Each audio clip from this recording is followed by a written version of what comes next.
जय शनिदेव, जय श्री राम भाइयों। आज का जो हमारा विषय है गुप्त धन योग, गुप्त धन की खोज, इसके बारे में आज हम चर्चा करने वाले हैं, विश्लेषण करने वाले हैं। अगर आपने चैनल को सब्सक्राइब नहीं किया तो सबसे पहले चैनल को सब्सक्राइब करिए, फॉलो करिए, लाइक करिए, शेयर करिए। देखिए, आप सब लोग जानते हैं कि हमारे खानदान में 5 पीढ़ियों से इंद्रजाल विद्या, नारायणी विद्या, अघोरी विद्या चलती आ रही है। और जो मेरे दादा गुरु थे, सबसे बड़े विद्वान तांत्रिक पंडित थे। और जो मेरे पास जो तंत्र शास्त्र का जो कुछ ज्ञान है, तो सही जानकारी आपको मैं देने की कोशिश करता हूँ। तो भाइयों, देखिए कि गुप्त धन योग और गुप्त धन की खोज, ये जो बात है आज मैं आपको बताने जा रहा हूँ कि हमारे दादा गुरु के समय की बात है। उनके अंत काल में, उनके अंतिम समय में उन्होंने मेरे को बताई थी। आज मैं आपको बताने जा रहा हूँ।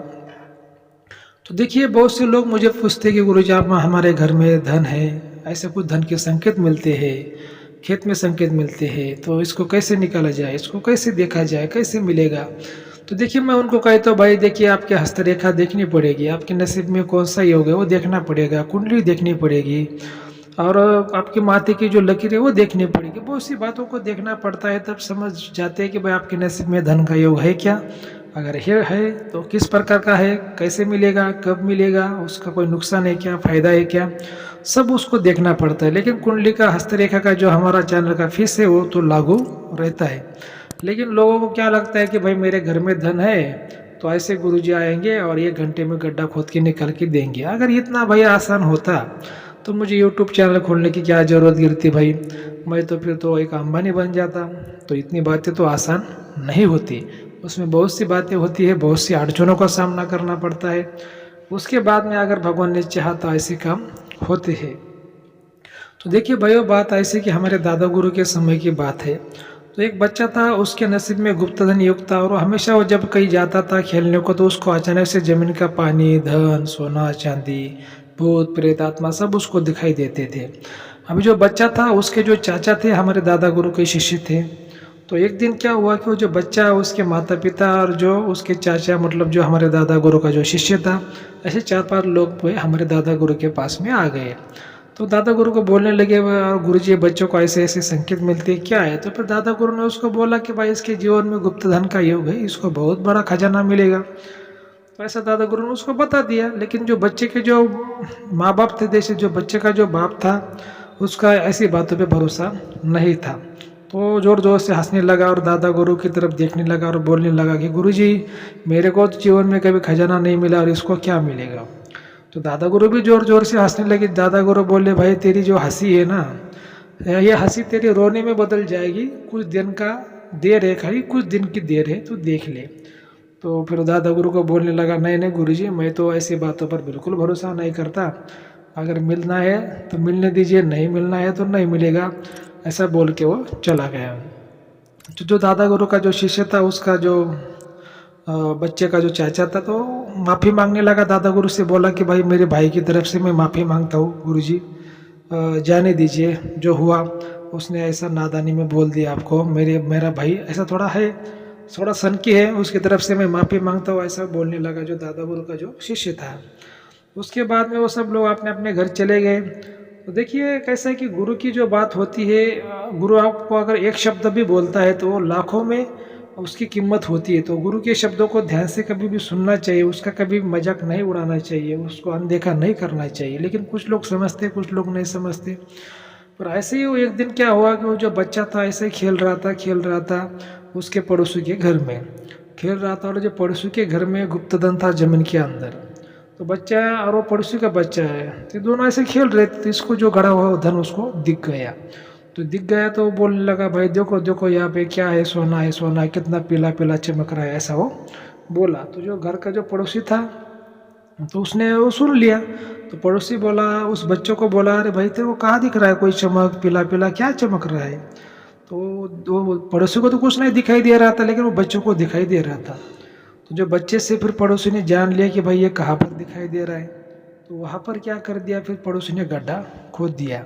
और गड्ढा खोदने के बाद में फिर उसको वहाँ से एक मटका सोने से भरा, सोना चांदी जैसे उसमें था, डायमंड था कुछ, उसको मिल गया।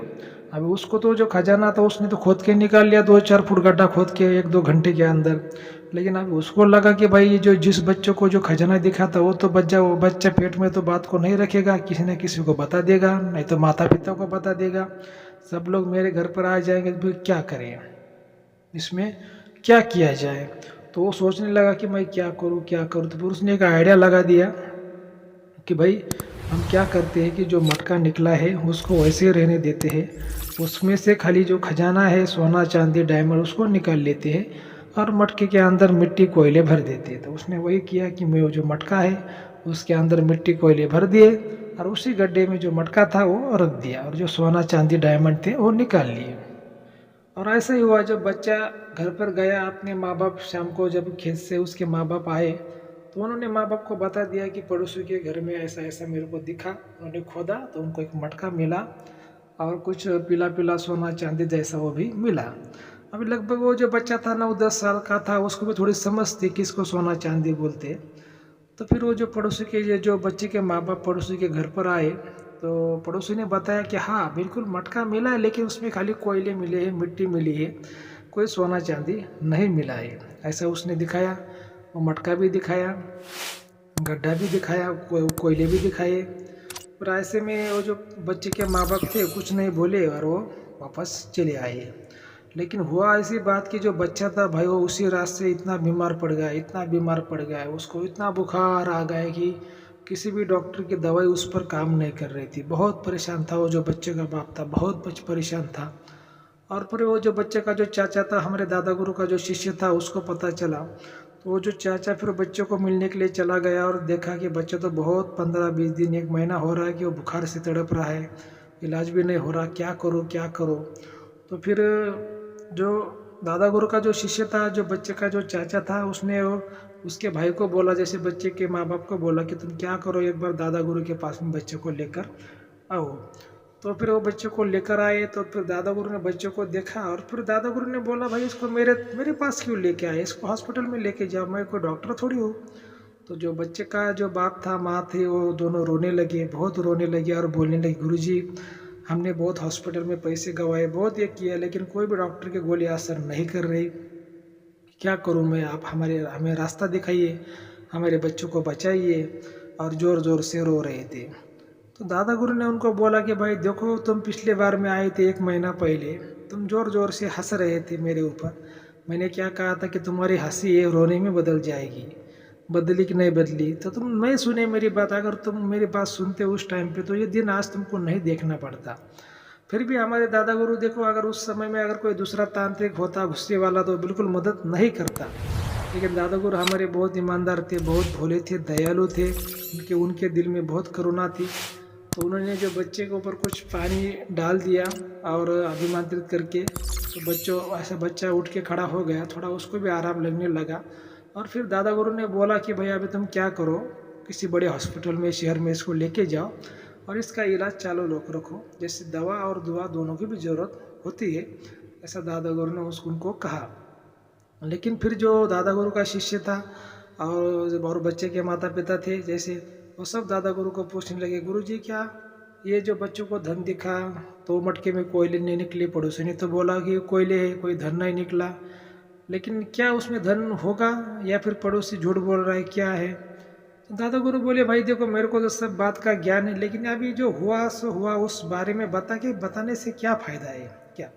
क्योंकि बच्चे का जो बाप है इसका पहले हम पर भरोसा नहीं था, इसी वजह से हम इस काम में ज़्यादा हम ध्यान नहीं देंगे। क्योंकि जो जो कोई भी शिष्य है वो हमें मानेगा या फिर हमारी बात सुनेगा तो हम भी उसकी बात सुनेंगे और उसकी मदद करेंगे। जो हमारी बात नहीं मानता नहीं सुनता, हम उसकी मदद क्यों करेंगे क्या। अगर ये फर्स्ट टाइम में जब बच्चे का बाप आया था तब अगर ये मेरी बात सुनता तो वो धन इसको ही मिल जाता, पड़ोसी को नहीं मिलता। लेकिन इसने नहीं सुना। तो फिर भी दादा गुरु ने जो रास्ता वो जो उसका बता दिया, तो दादा गुरु ने बता दिया कि भाई वो जो पड़ोसी था उसने क्या कर दिया कि उसमें से खजाना तो निकाल लिया मटके में से और उसमें कोल से डाल दिए और अब वो खजाने का मालिक बन गया। लेकिन शक्ति ने क्या कि बच्चों को पकड़ा, बच्चे को पकड़ा, इसके कारण बच्चा बीमार पड़ गया। लेकिन अब इसका बंधन हो चुका है, अब हॉस्पिटल में जाके दवाखाने में जाके इसका अच्छा इलाज कराइए, धीरे धीरे बच्चा अपना ठीक हो जाएगा। लेकिन धन तो अभी आपको नहीं मिलेगा, धन तो पड़ोसी ने अभी खा लिया। तो ऐसा दादा गुरु ने बोल दिया। तो देखिए भैया, ऐसी बात होती कि जीवन में गुरु करना चाहिए, अच्छा गुरु करना चाहिए, त्रिगुणात्मक गुरु करना चाहिए, ज्ञानी गुरु करना चाहिए, जिसके पास में त्रिविद्या, त्रिशक्ति, त्रिदेवता का ज्ञान हो, ऐसा गुरु करना चाहिए। और गुरु आप कितने भी पढ़े लिखे, कितने बड़े अफसर बने, लेकिन अगर आपके जीवन में एक आध्यात्मिक गुरु आपको मिलता है, अगर आप एक आध्यात्मिक अच्छा ज्ञानी गुरु करते हैं, तो आपका बहुत फायदा होता है और आपका जीवन सफल होता है। मेरा तो मानना है कि भाई, जीवन में गुरु के बिना ना धन है, ना सुख है, ना शांति है, ना ही मोक्ष है। ठीक है, तो इसी वजह से गुरु, बिल्कुल अच्छा गुरु करना चाहिए। तो ये ऐसी आज की हमारी कहानी थी कि भाई, गुप्तधन योग कैसे होता है, गुप्तधन की खोज कैसे होती है, क्या होता है। अगर आपको अच्छा लगा है तो अपने चैनल को सब्सक्राइब, फॉलो करिए, लाइक करिए, शेयर करिए। जय श्री निधो, जय श्री राम, धन्यवाद।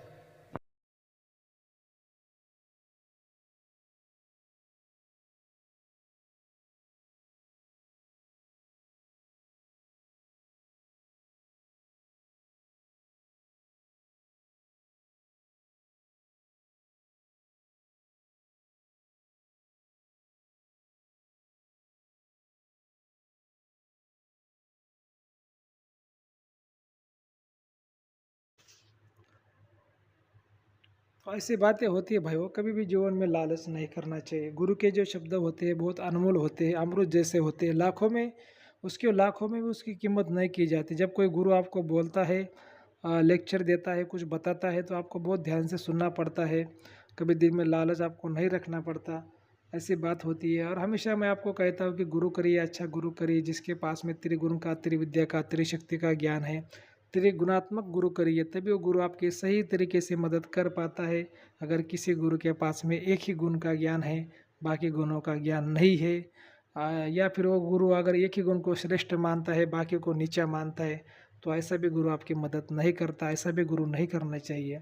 तीनों गुणों का ज्ञान होना चाहिए, ऐसा त्रिगुणात्मक गुरु करना चाहिए। जैसे हमारे गुरु दत्तात्रेय भगवान थे, वैसे आपको एक अच्छा गुरु करना चाहिए भाइयों। तो ठीक है, अगर आपको आज का वीडियो अच्छा लगा है तो चैनल को फॉलो करिए, सब्सक्राइब करिए, लाइक करिए, शेयर करिए। जय शनिदेव, जय श्री राम, धन्यवाद।